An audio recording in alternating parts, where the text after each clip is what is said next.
I welcome you again in your own YouTube channel. Friends, in the last videos, we had seen an introduction to the different organs of speech. We also tried to see the two systems that are engaged in the production of speech sounds. They were the phonatory system and the respiratory system. Today, we are going to continue with the same topic, and the last system that is there is the articulatory system. So today in this video we shall see in detail the articulatory system. Friends, we know it very well that the air which is exhaled out from the lungs travels through the trachea. The way of going out is either through the mouth cavity or through the nasal cavity, and sometimes from both the places. When the air travels for going out, several modifications take place. The air is processed at different places, and due to these different processes on the air, various speech sounds are produced. There are various active organs playing very important role in the production of speech sounds, and these are the parts of articulatory system. Generally, we divide the organs of speech in the articulatory system into two sections. These sections are based on the place of the organs. The first section is the roof of the mouth, wherein we find the organs like upper lip, upper teeth, teeth ridge, hard palate, soft palate, and uvula. And the second section is the lower jaw, where we can find the lower lip, lower teeth, and the tongue. This is a general section division of the articulatory system.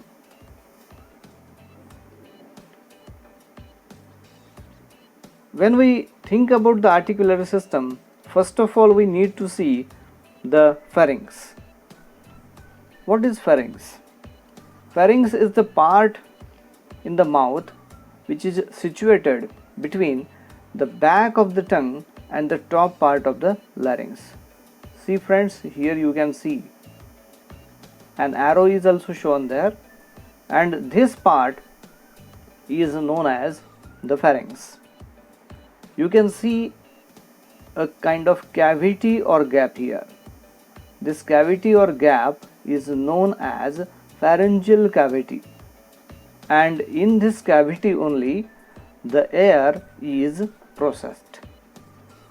It is one of the places where the air is processed.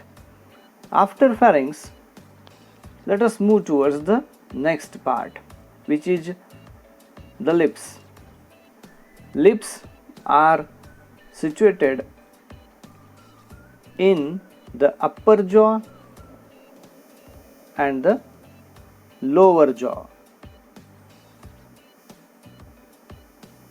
Upper jaw and the lower jaw. Friends, with the help of the lips, you can see here two arrows are there.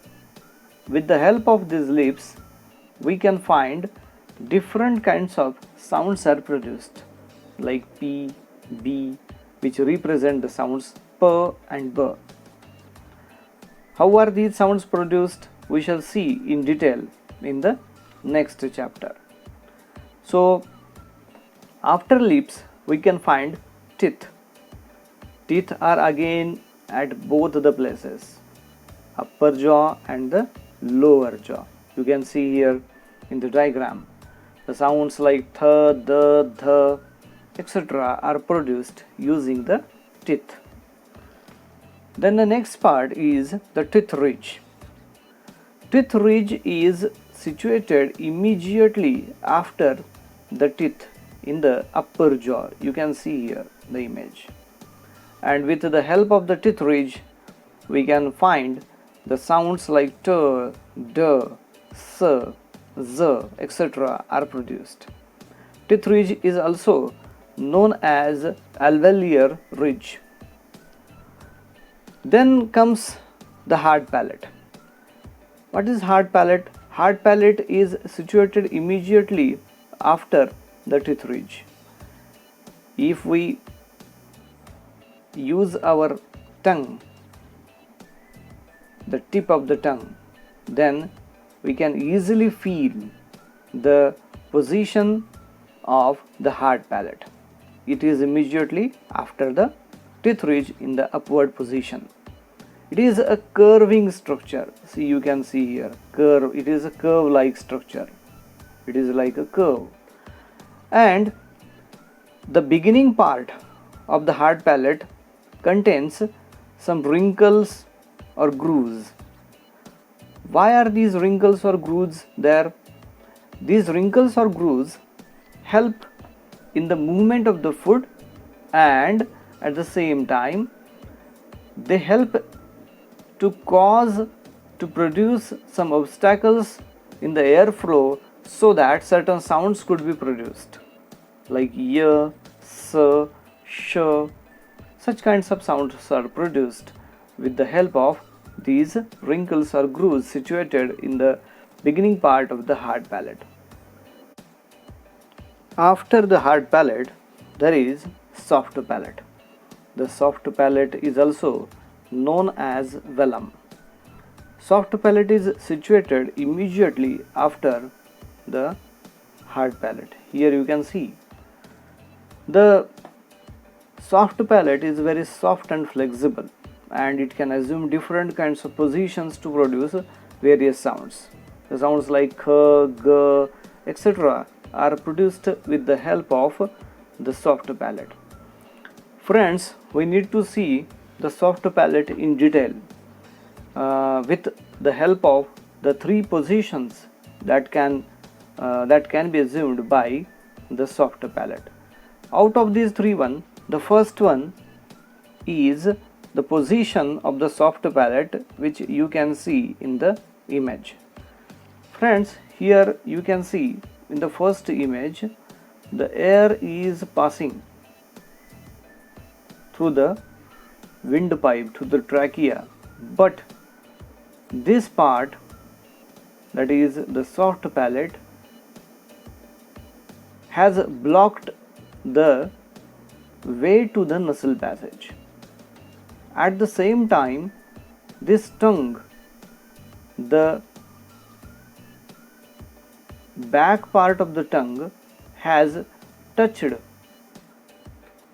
the soft palate and it has stopped the way to the oral passage. Means the air which is passing in this way towards the oral and the nasal passage is completely blocked here. So this is the first position. Now in this position the air is completely blocked in the cavity, pharyngeal cavity. Now if we see in the second diagram, what we find here, the position of the soft palate is the same one, but the position of the tongue has changed here. The tongue already in the first image was there touching to the soft palate, but here we can see that the oral passage is opened and the air has some scope to go out. This space made available for the air to go out creates oral sounds. Why these are called as oral sounds? Because the sounds produced here in this situation are produced because of the way out through the oral passage to the air. Now here two terms we need to see. The first term is valve closure. What is valve closure? Valve closure and velar closure. These two terms we have to see here. In the first situation, in the first image, we can see that the tongue is raised here, and because of the raised tongue there is a blockage. Such kind of blockage due to the raising of the tongue is called as the velar closure.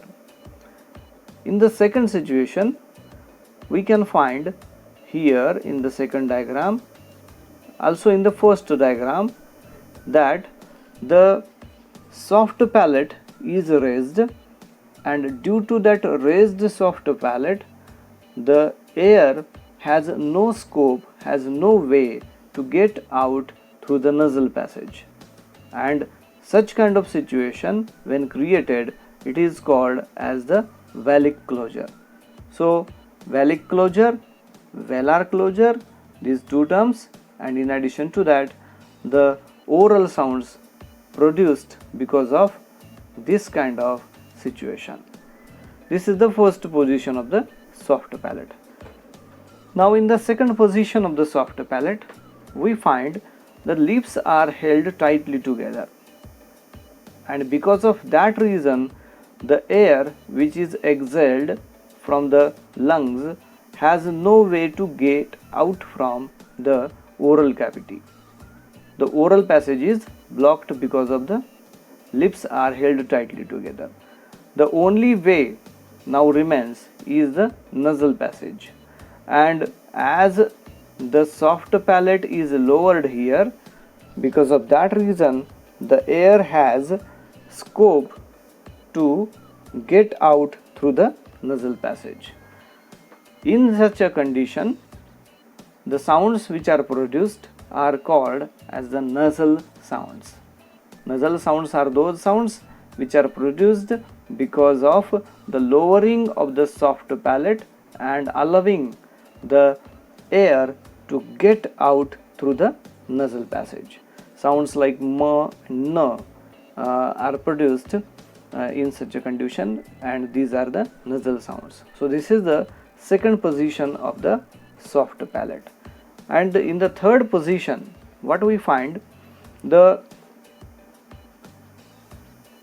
air which is exhaled out of the lungs is passing here through two ways. The first way is the oral passage here, and the second way is the nasal passage. See friends, here we can see that the soft palate is lowered, and at the same time we can find some gap between the lips so that the air can go out.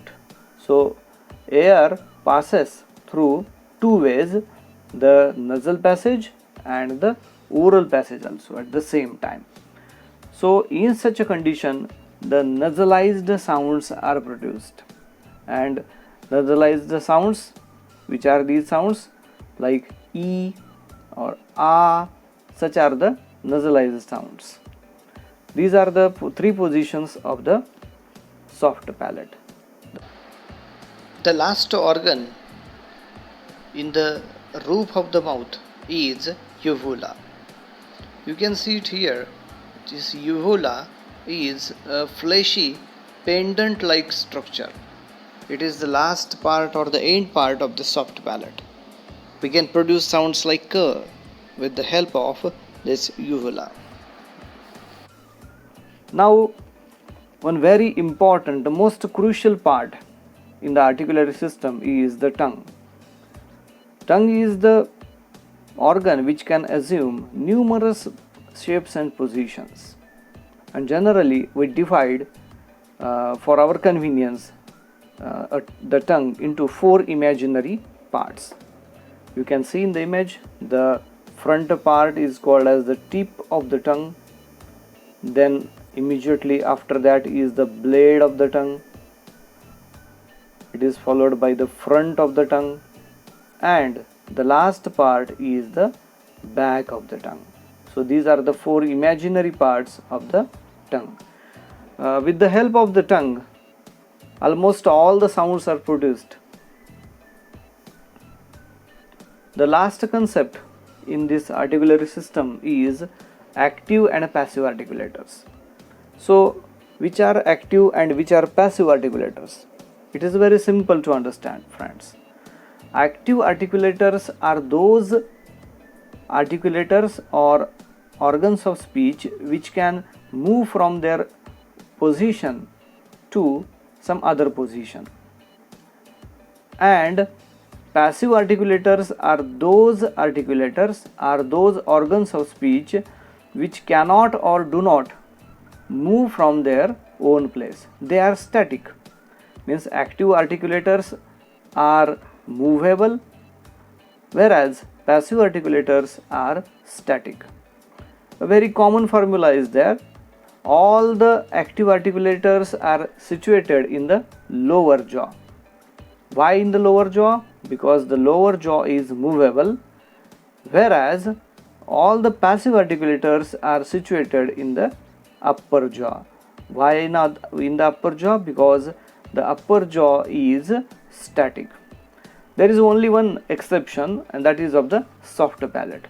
As per the need, as per convenience, as per the demand, a soft palate can take both the roles. Means it is an active articulator and it is a passive articulator also. This is the only organ which can play both the roles. So these are the different organs of speech engaged in the production of speech and which are the parts of the articulatory system. So friends, with this the study of the organs of speech comes to an end here. I thank you all. With this we shall stop here. We shall meet in a new video with a new topic. Till then, goodbye.